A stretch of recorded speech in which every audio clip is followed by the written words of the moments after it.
Muy buenas noches. Son las 19 horas en punto 7 on the del martes dot, 28 de abril. Tuesday, April 20th, 2020. Let's get our daily press conference started. Our press conference on COVID caused by SARS-CoV-2. We're in Mexico's National Palace in Mexico City. We're going to focus on the daily technical report presented by Lomia, and then we're going to talk about the mobility report. We said that we were, from time to time, going to be presenting that mobility report to see how health measures we're going to present it. Dr. Ricardo Cordes, here he is the General Health Promotion Director.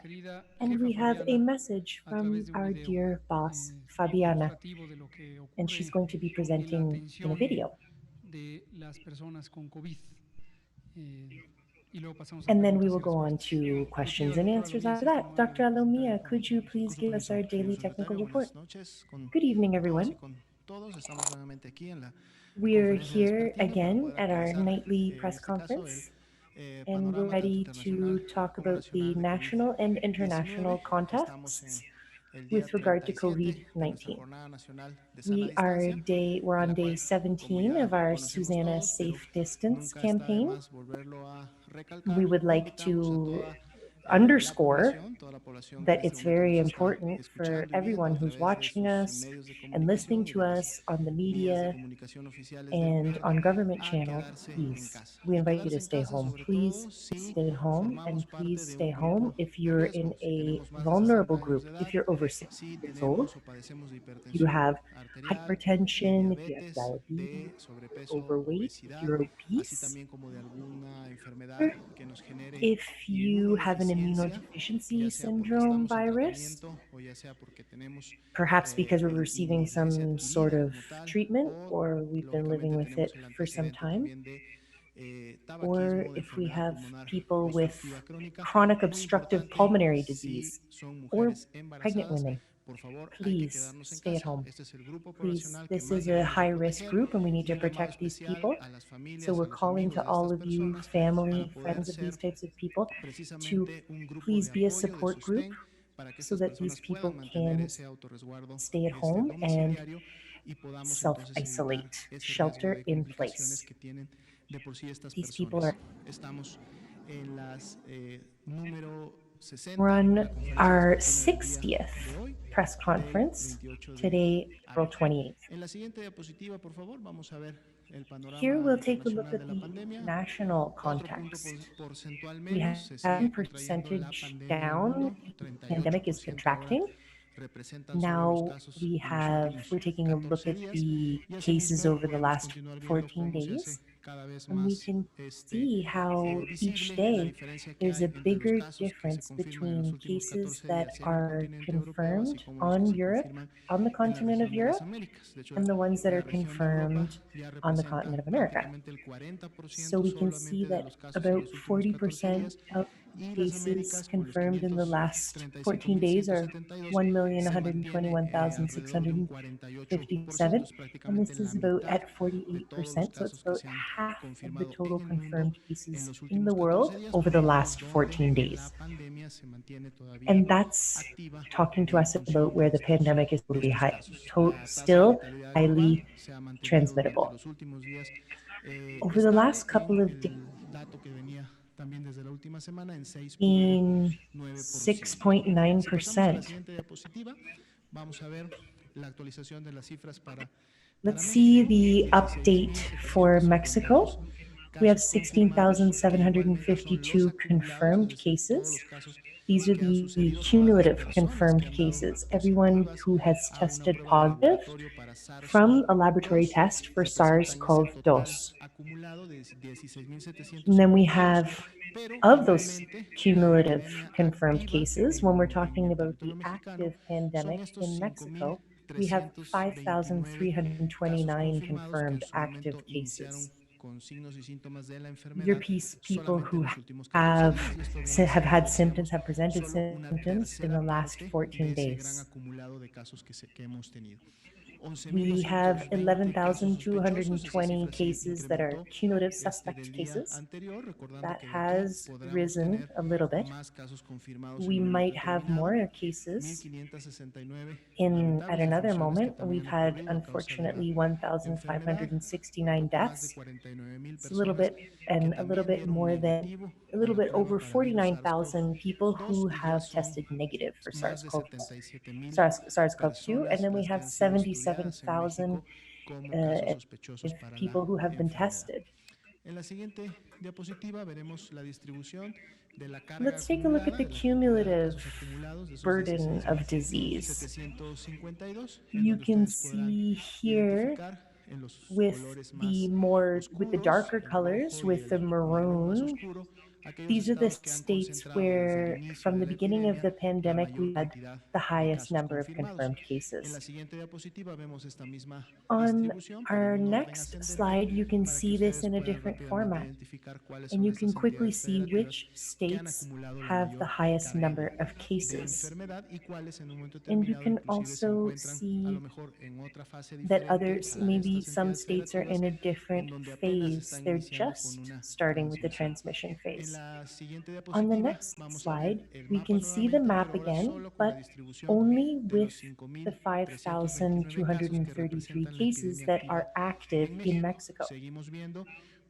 We can see how states who are right around the border of the Gulf of Mexico, for example, in the Northeast, Chihuahua, Sinaloa, and Baja California, they continue to still be orange, and they have a similar scale as they have had for the last 3 to 4 days. And we see red with the highest number of confirmed cases. Let's take a look at another slide with that same information, but in a different format. You can see Mexico City and the state of Mexico, as well as Tabasco and Baja California. You can see that these have more intensity, and this is where there are more cumulative cases in the last 14 days, talking about the active pandemic. We can see the update here for the distribution, but with respect to the incidence rate, so for every 100,000 inhabitants. For our national territory, it's 4.7%, but this does vary depending on how dense the population is in each state. We're updating it night by night. You can see that the states that have a darker color of green have more cases.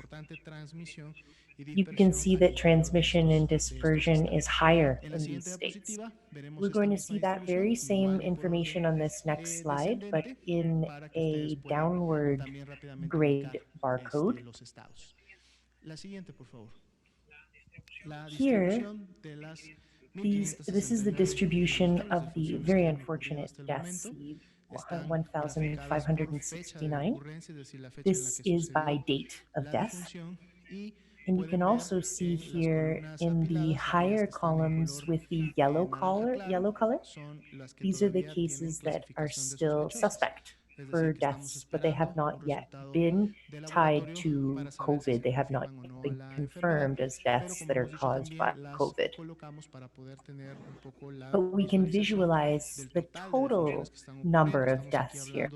We're talking about deaths by day, and these represent serious respiratory infections that have been classified that are similar to COVID-19. So that's why we have them on this map, but they haven't been confirmed yet. But this is so that you can see the trend of where deaths are occurring in Mexico. Here we see the same information in a different format. This is by state. So we can see the deaths that have been confirmed as being from COVID, and the yellow are the suspect deaths. This is because we're waiting for a confirmed result for those deaths. Here we see our pandemic curve of suspect and confirmed deaths. We're both in there, even though they haven't been confirmed by a laboratory. We're putting in ones that are also waiting for their results so that we can see how this trend is developing and so that we know how serious or not so serious respiratory infections are leading to deaths or not. We clearly see that the trend is going upward. If you remember yesterday, we presented how the positivity index was how it was behaving. It was at 48%. And so basically half of the cases that are in yellow, those could turn into confirmed cases with 16,052 cases, 16,752, that we've had 1,223 new cases. And with respect to the burden of disease yesterday, that is an increase of 7.9%. This is how much, this has basically been stable from 7 to 10%. That's what we've seen over the last 2 weeks. With the columns on the lower part in yellow, we can see another increase there that is greater than what we had seen over the last 2 days. But again, we just want to keep our eye on that trend, even though we do see and know that it's going up. Once Tuesday, for example, one of our Tuesdays, we're going to see how that develops over the rest of the week. On the next slide, these next three slides are visualizing how full hospitals are and what availability for beds they have. We have suspect cases for IRA, severe respiratory infections. So these people who are with this respiratory infection might not need a bed, but perhaps they will if they go to a more critical state. Perhaps they will need a ventilator. We don't know, but there would be a possibility there. If you look at these blue circles on the map, you can see these are hospitals. So up to the cutoff yesterday, these hospitals notified us about how full they were. So we had 585 hospitals who expected to have 679 hospitals who were on our notifying network. If you take a look at the percentage, it has gone up with regard to yesterday. Sorry, the day before yesterday, because it was 87%. And so we're going up in this activity, we're increasing that activity. For IRA hospital beds, we had 13,077. When we look at the national numbers, yesterday there was 21% occupation for hospital beds. Here we see the distribution. We have the national percentage at the very end. That's what we see on the map. But here we can see this behavior within each state.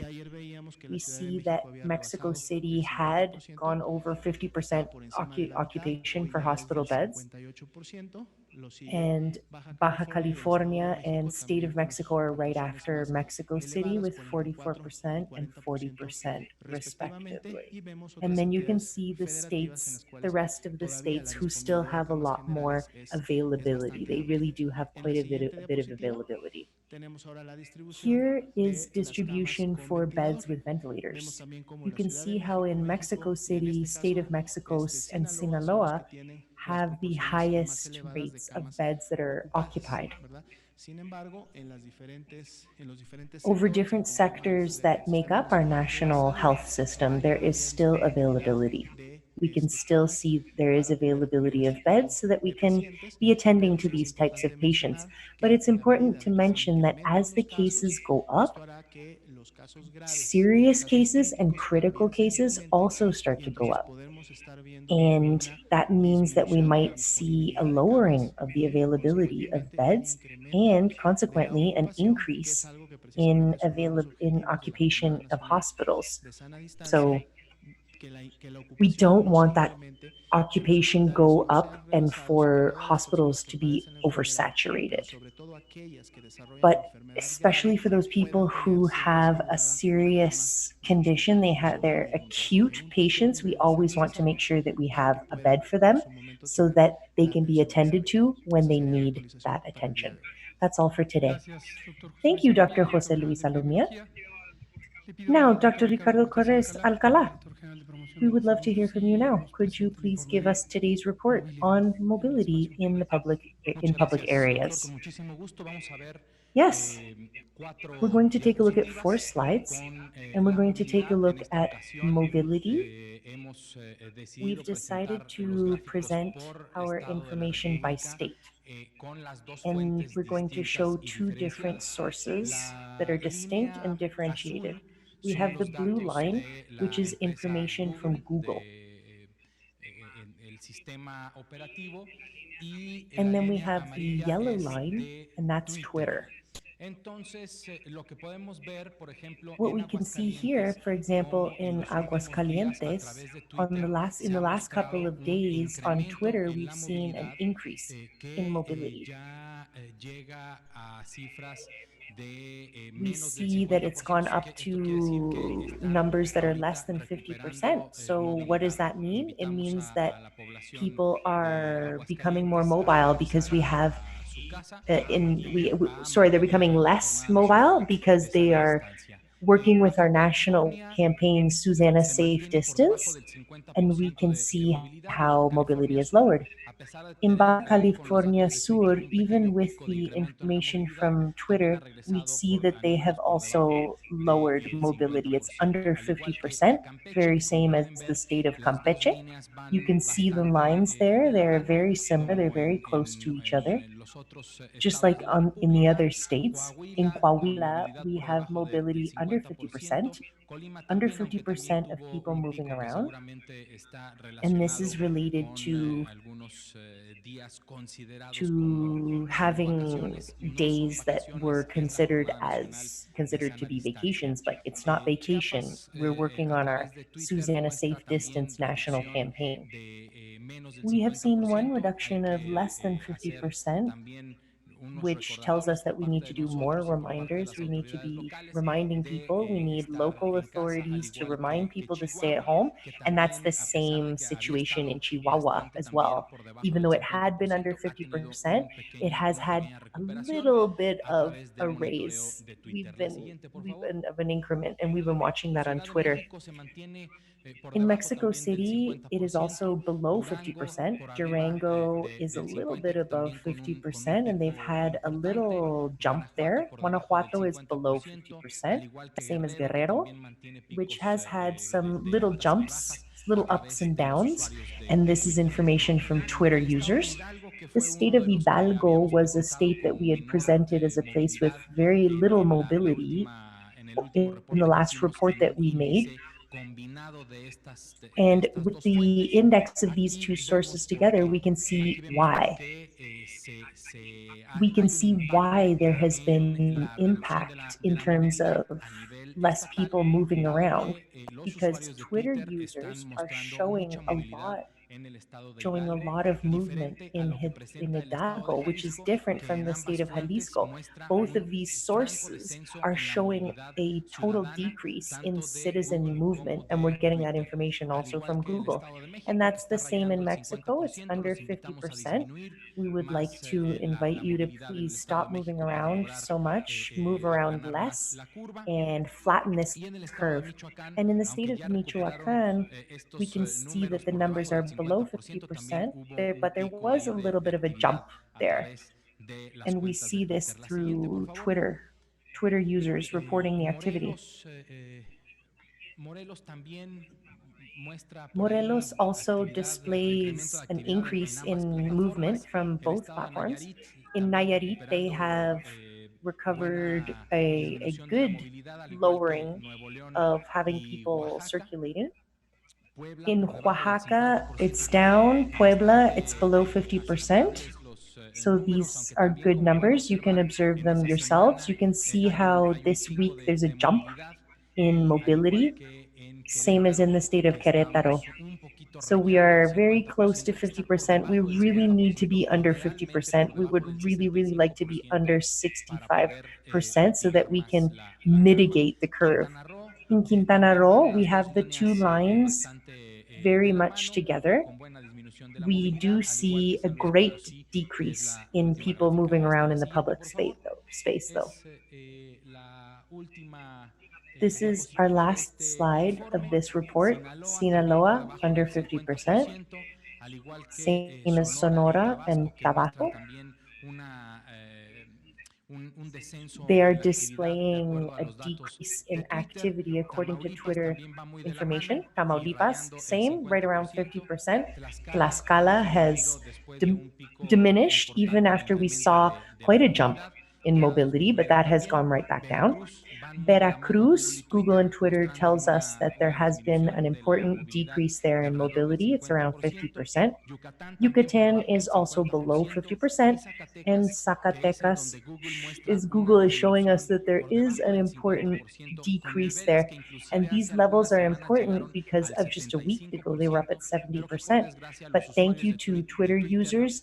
They're showing that Twitter users showed us that there was a huge jump in mobility.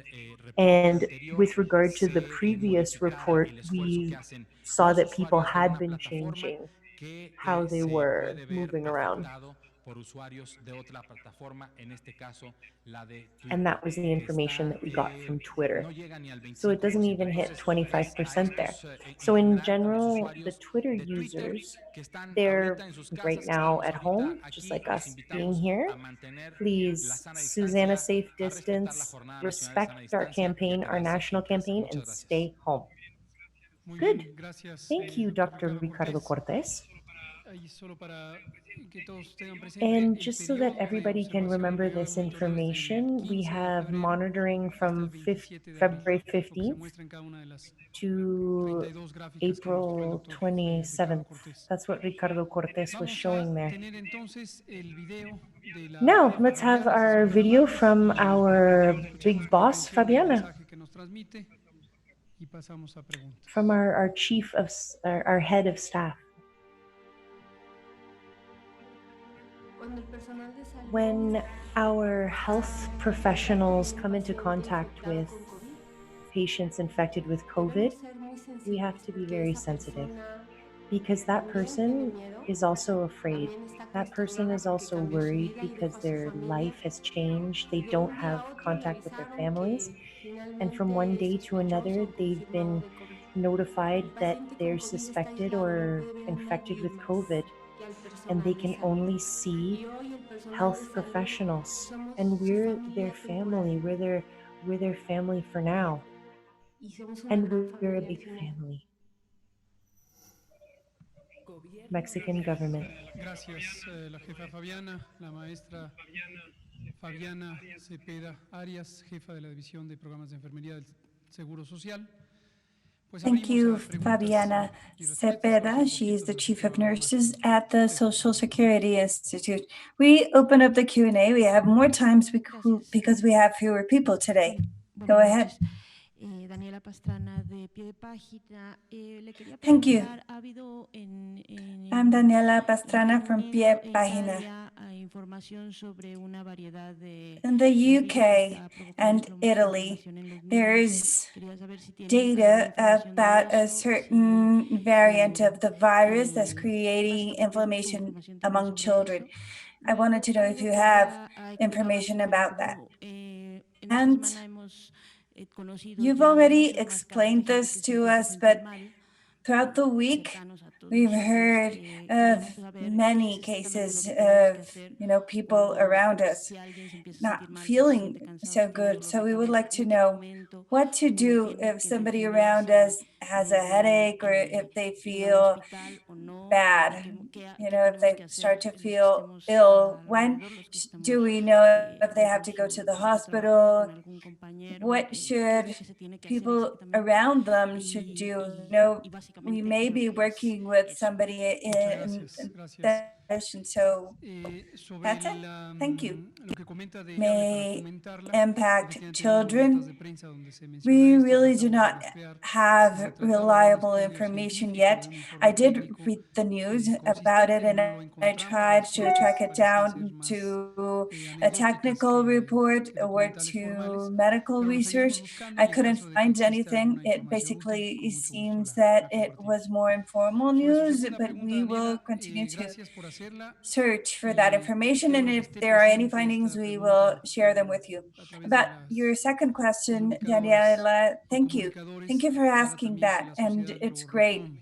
that Nos sigue our pareciendo muy importante journalists que las are personas asking inclusive this so we que can convey the tienen message mayor probabilidad, to mayor the riesgo, general public. mayor posibilidad Persons, de people complicarse, with acudan COVID-19 tempranamente a who las are unidades. at a higher La risk distinción of no es fácil, complications ni should para las go personas to que health pudieran centers or medical padecer COVID, units ni necesariamente para dar una recomendación earlier. And puntual it's not de easy to aplicación general know if you have que COVID. So distinga claramente estos dos we cannot conjuntos even de give you personas a quienes se a recomienda que hagan lo mismo specific adicional. recommendation so you can make a Por esa clear razón diremos lo distinction, siguiente: just like 8 Dr. de cada 10 Aromia personas mentioned earlier que in this tengan report. COVID Let me tell you van a that tener una 8 out enfermedad of leve, 10 una enfermedad que se va a limitar su people vida with COVID porque will el present a sistema mild inmune va a lograr disease. controlar al So it virus will y el virus se va a eliminar del limit cuerpo itself en by aproximadamente itself because the 14 immune días. center system ¿Quiénes will son be estas able to personas? control the En general son virus personas and it will be jóvenes, eliminated from the personas body que within no 14 sean days. mujeres embarazadas, These people are personas que basically no tengan young enfermedades individuals, crónicas. females Y tenemos el not segundo grupo de pregnant, personas que and son individuals exactamente not las living personas with que chronic tengan diseases. lo contrario. There's a second group Personas en of general people, adultas and those mayores, are exactly específicamente the mayores de opposite 60 kind. años de edad, Older embarazadas citizens y above también 65 personas years que of tengan age, diversas enfermedades pregnant crónicas, women, una o más. and ¿Cuáles son estas enfermedades persons crónicas? Son living with diabetes mellitus, diverse chronic diseases, one hipertensión or more arterial, chronic de la diseases presión such as arterial alta, diabetes mellitus, obesidad, hypertension, enfermedad when they have pulmonar high blood crónica como pressure, enfisema, obesity, bronquitis o asma, COPD, y chronic también pulmonary disease enfermedad such as cardíaca crónica. emphysema, Esto es enfermedad bronchitis, isquémica, or estado de asthma, infarto, por as ejemplo, well as angina chronic de heart pecho, disease, when arritmias there's o been an malformaciones cardíacas infarction congénitas, or alteraciones de las arrhythmias, válvulas cardíacas o historias de heart cirugía congenital de las válvulas cardíacas o malformations, emplazo any de válvulas issues cardíacas. with the heart También valves, or personas if there's que been tengan a previous inmunosupresión, surgery or abatido, a deprimido, heart valve disminuido replacement. el sistema inmune, el sistema de Immunosuppressed defensas del patients as well. organismo. Por mencionar algunos ejemplos, pero no Whenever son the los immune únicos system, casos. the Personas que system that utilizan protects us, medicamentos whenever contra el it is cáncer, weak, these people are personas que more vulnerable. utilizan Just medicamentos as para patients las taking enfermedades drugs for autoinmunes, cancer conocidas or popularmente como las undergoing enfermedades reumáticas, chemotherapy, lupus eritematoso patients generalizado, who artritis reumatoide, who artritis del have tejido conjuntivo, por mencionar algunas. ¿Cuáles son estos rheumatoid medicamentos inmunosupresores? arthritis, Uno muy connective común, tissue disorders, afortunadamente ya de novedoso, lupus, es autoimmune los derivados de la diseases. cortisona, What drugs am I talking o about? también un grupo más Cortisone, moderno de medicamentos derivatives, que dirigidamente afectan la potencia del or sistema inmune other para poder drugs mantener el control de estas enfermedades that target autoinmunes. the immune Desde luego también el system's cáncer mismo, distintos tipos de cáncer, quizá capacity excepto to los cánceres de control piel, autoimmune disease. pueden afectar en sí Cancer mismos as well, la different types deficiencia of del sistema cancer, inmune. except for skin cancer, También but personas skin que vivan cancer, con but VIH, all types of el virus de la cancer may inmunodeficiencia humana, en take a particular toll quien on tiene the immune system. un People periodo living largo with de HIV, tener la infección, o namely bien que ha tenido un those deterioro de la cuenta with de células infection for a CD4, longer sus period of time, linfocitos, or if que son their centrales para la CD4 respuesta inmune. count Por is mencionar low, los grupos más frecuentes. if their B cells Ahora, un are elemento que low, preocupa which are en mainly in charge México, of immune a response. diferencia de So Europa those are the y most los países common europeos, es elements que en that México, como trigger hemos descrito una vulnerability. y otra But vez, in tenemos Mexico, una importante proporción, vis-a-vis porcentaje the de rest personas of adultas the world, jóvenes specifically Europe, que in Mexico, there is a high percentage of young adults living with complications.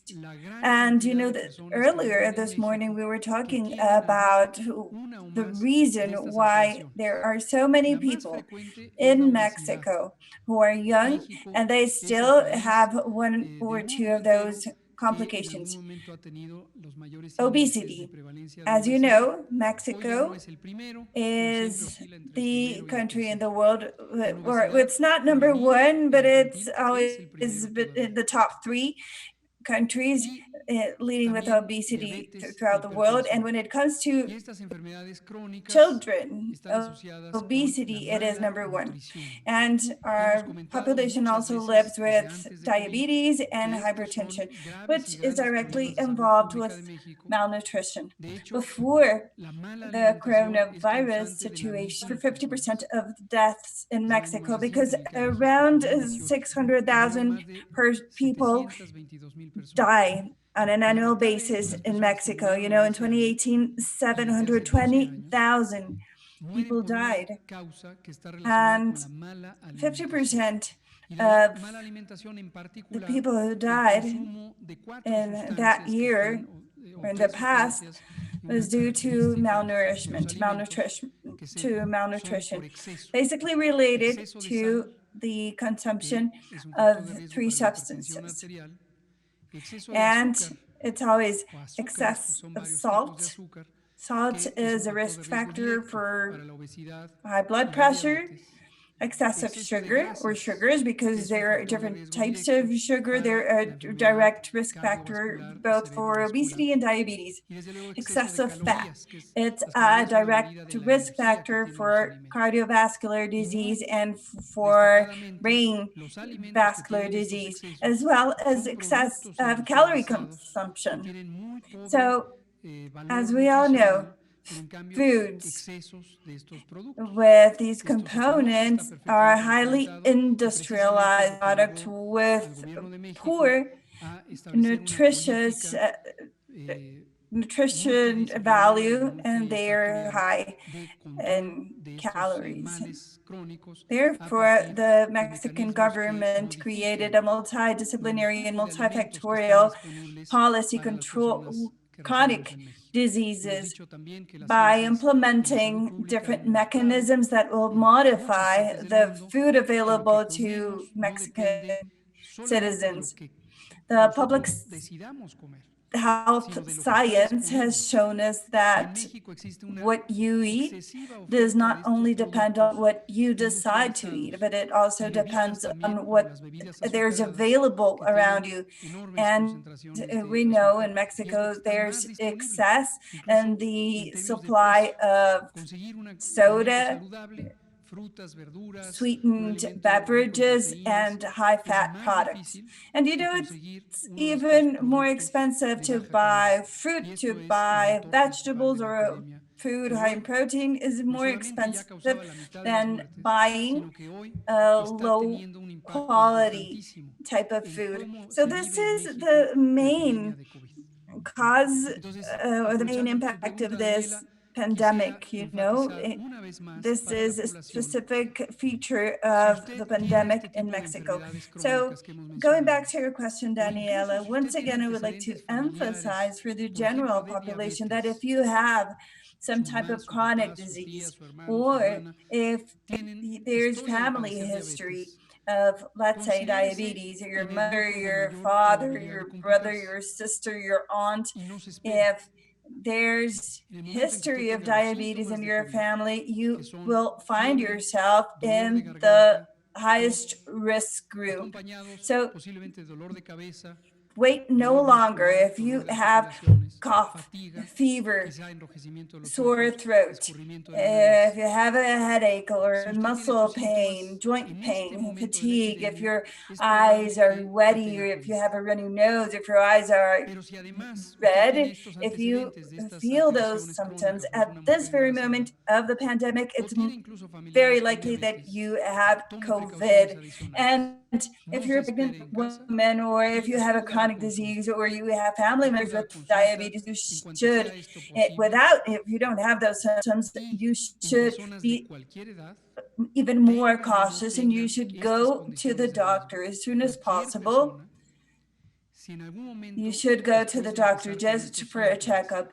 And people of any age, with or without risk factors, if you start with the symptoms, if you feel shortness of breath, if you feel you can't breathe, if you feel that there's no way your body can absorb enough amount of air, so if you perceive you feel more air and you feel that way because you're breathing harder, or your aspiration is really too intense, or you get extremely tired just by taking a few steps, or your chest aches when you breathe, or you feel like a type of pressure on your chest. So if you feel this, regardless your age, regardless you may be pregnant or not, or if you have a chronic disease or not, well, it's an emergency, and you should go to see the doctor right away, because this will make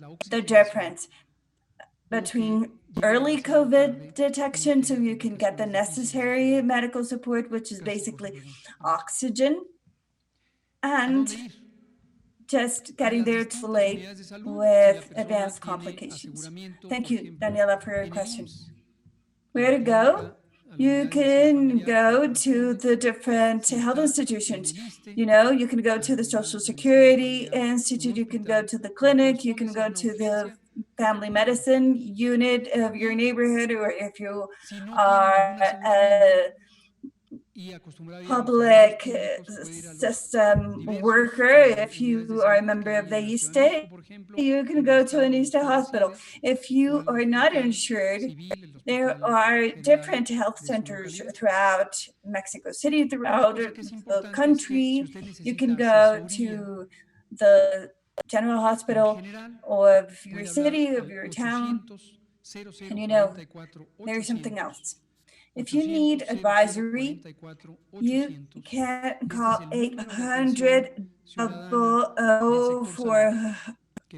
800.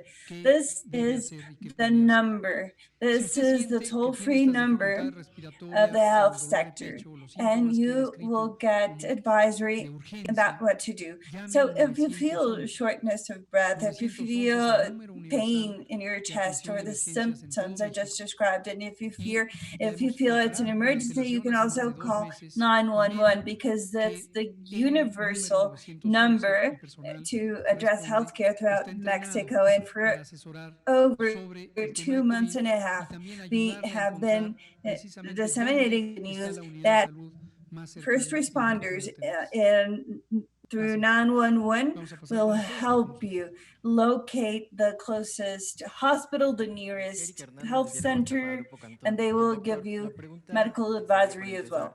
Thank you very much. Erica Hernandez from Basta.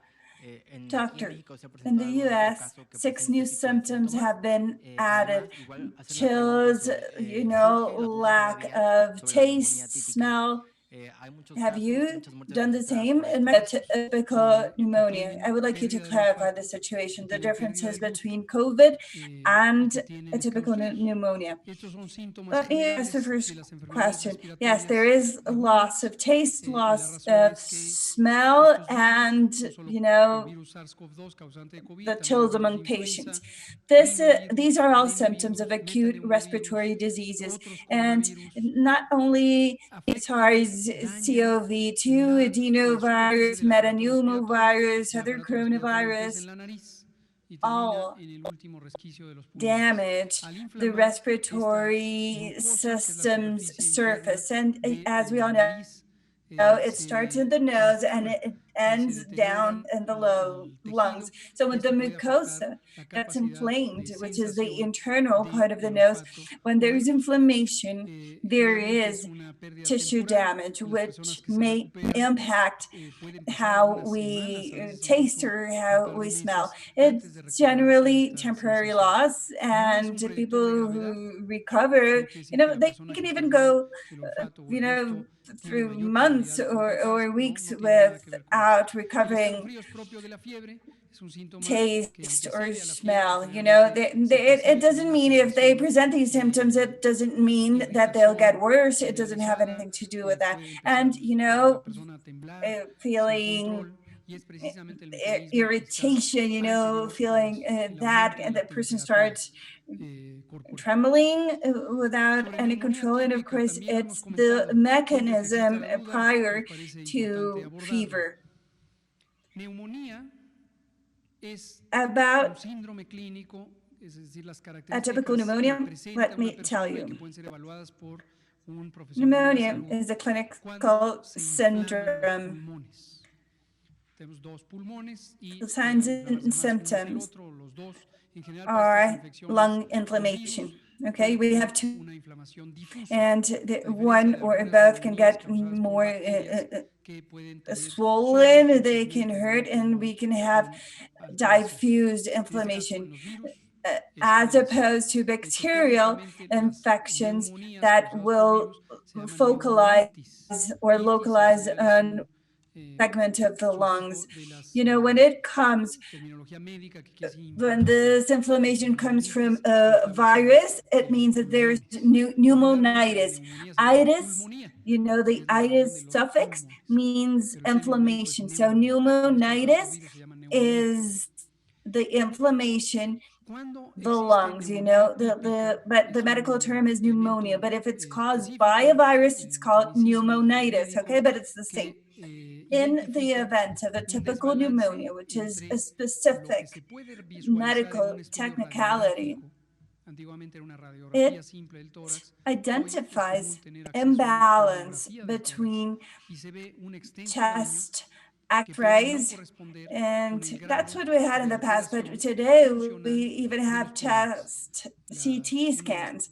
And when you assess a type of damage, a very specific type of damage, because as we all know, the main role of the lungs is oxygen exchange. It exchanges air for CO2. You need oxygen. Your blood needs oxygen, so it can reach all the cells in the body, because all of our cells, especially our neurons, require oxygen. So that's the lungs play, okay? And a syndrome is any condition that may be caused by one or multiple causes, such as normal manifestations that gather and they present themselves at the same time. But they can have many causes.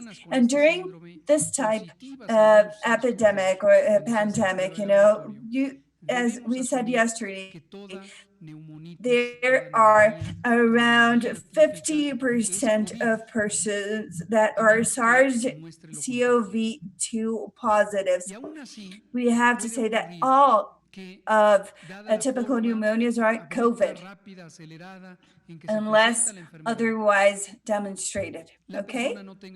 But given the fast development of the disease, perhaps the person or the medical team don't have even the chance to collect a sample for diagnosis, and we all know that all sample, but if the person dies at home, perhaps there is no chance to take the test. But you should collect a test to run the sample to run the test. But if it doesn't happen, there's a third mechanism, which is the medical ruling, the National Committee for Epidemiological Surveillance, in order to fast track the procedure.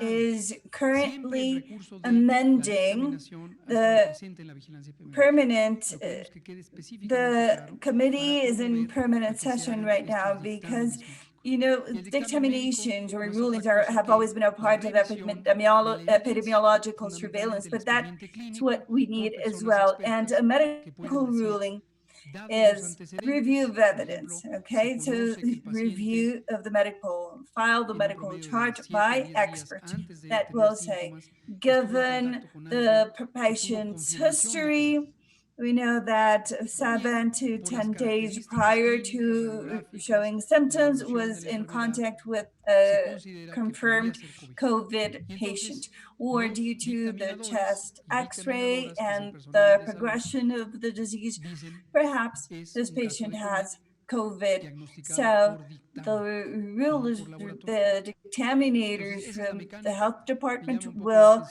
diagnose COVID, not through a lab test, but it's a dictamination.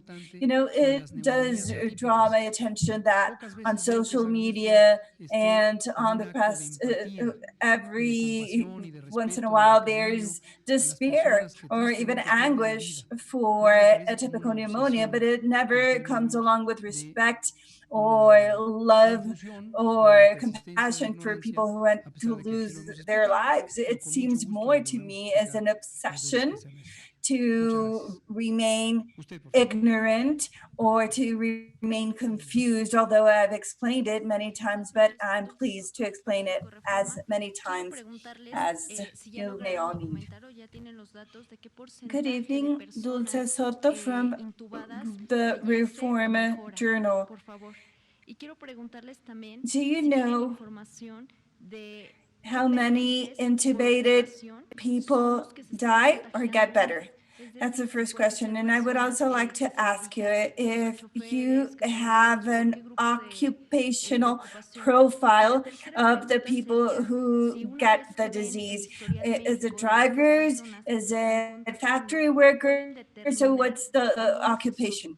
And there's another question. Once you check the medical chart of the patient, is there a way to determine how they may have acquired the virus? Dr. Alomia,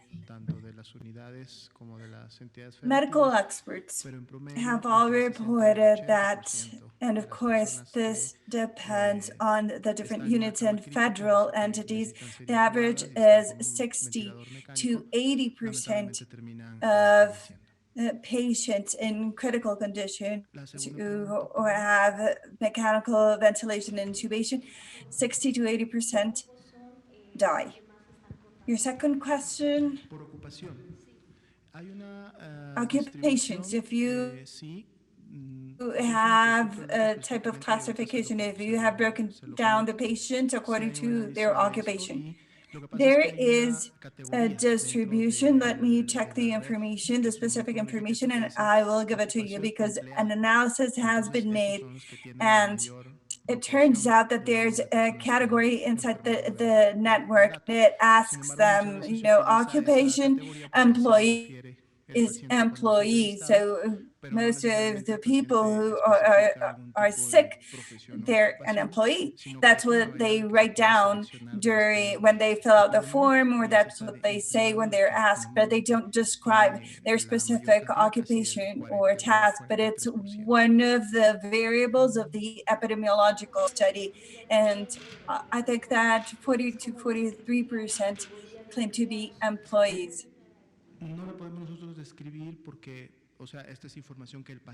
And how do you describe the employee category?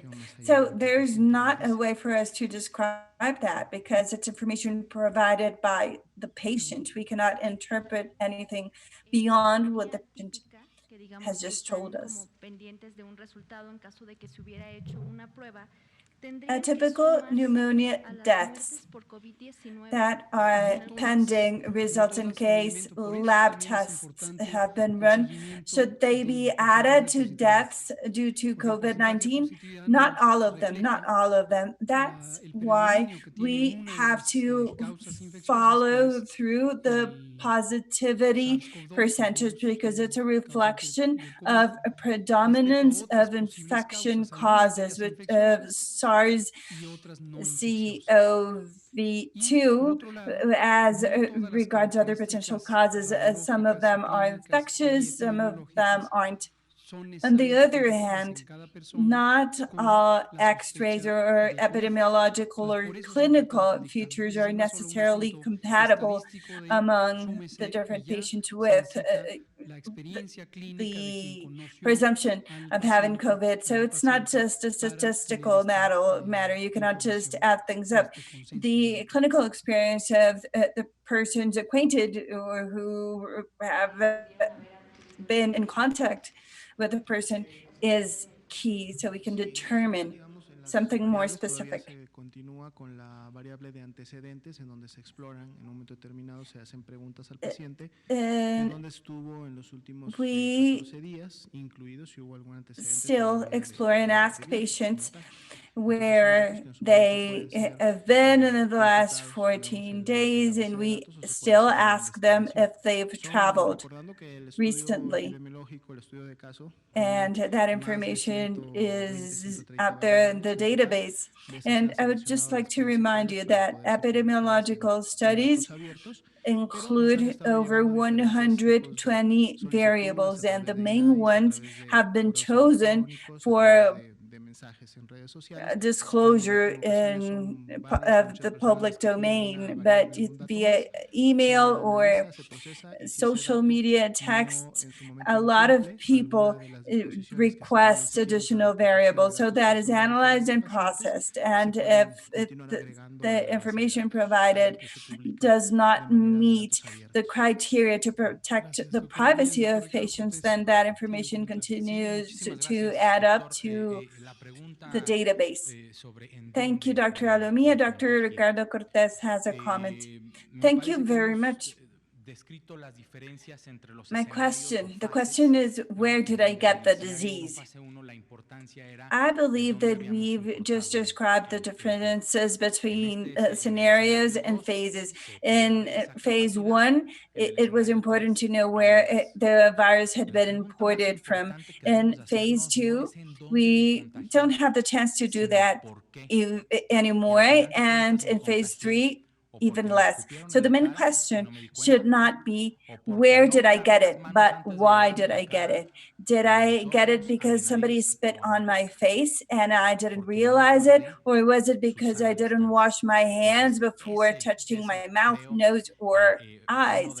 Because I did not keep safe distance from others. So I believe that is one of the key details that we should report about, because if we keep safe distance, if we wash our hands, and if we use our masks properly, that's the way we're going to be best protected. Because, healthcare professionals are there, they're working, they're dealing and treating and touching sick people. And although they do use PPE, they're at a much higher risk of getting the virus and ending up with the disease. Thank you, Dr. Cortez. Last question. It's your turn. Go ahead. Gilberto Molina de Canal 11, Dr. Gatell. Hoy se publicó una Hello, Gilberto Molina from Channel 11. Dr. Gatell. A chronicle from a colleague of mine, a reporter, published this document narrating his recovery from COVID. And he mentioned that at a private hospital, they offered him to run the COVID test only if he agreed to have other tests done, because he was told that it was the health ministry's protocol. My question is, are you going to follow through this information? Because private hospitals have partnered with the federal government right now, and I would like to know if you're going to try to get rid of undesirable practices as the one I just mentioned. Thank you, Gilberto from 1011, for filing this complaint. And please, at the end of this conference, please stay so you can share further information about this hospital. In the first place, the government has not signed any agreement whatsoever for COVID treatments with private hospitals.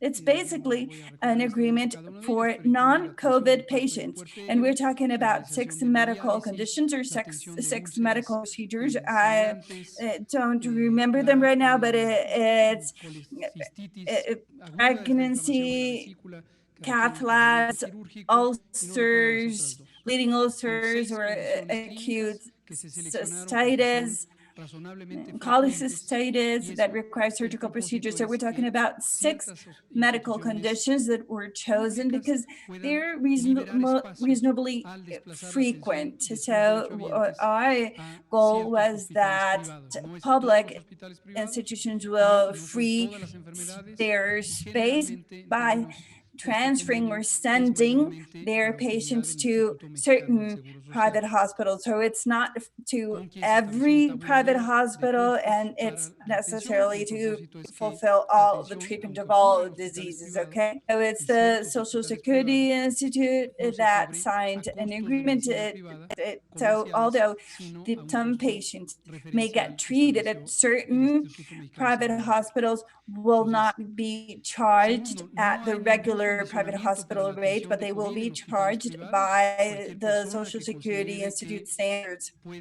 Number 2, no, in private hospitals, there are no conditions to get a treatment or to get a test, because everybody's free to go to a private hospital if they may, and if they'd rather do that instead of going to a public hospital. The Ministry of Health has not established minimum conditions to run the test as any type of condition to run the coronavirus diagnostic tests. And I thought this was clear. I thought that I shouldn't have to repeat this anymore, but there it goes. The test of the new coronavirus is not a test for clinical use. Let me explain. We have a sick person here with fever, cough, sore throat, and perhaps they lost taste, smell, they have the shivers, fever.